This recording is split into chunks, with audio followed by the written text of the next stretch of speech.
Apologies there. We've got it's Comcast. I mean, I don't know what to tell you. Okay, the third book I'm going to recommend is William Baird's History of New Testament Research, Volume 2. Pay attention to that, from Edwards to Bultmann, William Baird. In these books, what you get is an excellent history of what is going to begin to develop as Shakespeare is writing his plays, as Descartes is thinking of his philosophy. You also have in Germany people like Semler and others who are beginning to look at the biblical text now through a very different lens, through a scientific lens, an attempt to read the text on its own terms. Okay? Now, this method will eventually become known as the historical critical method.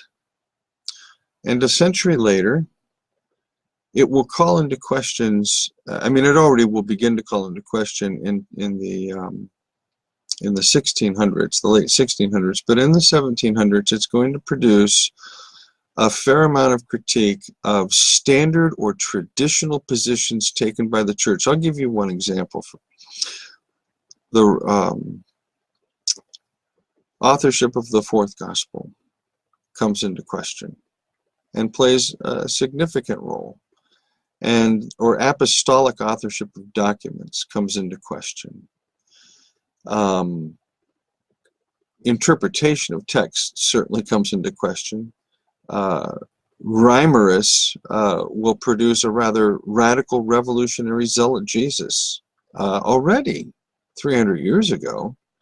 You know, he's kind of the first one to create a so-called historical portrait of Jesus. But as Schweitzer pointed out at the turn of the 20th century, all portraits of Jesus are just liberal lives of Jesus. Liberal portraits are simply projections. We could add to that conservative ones as well. You cannot create a portrait of Jesus. You cannot do it. Remember, Jesus comes to us as a stranger. Very important.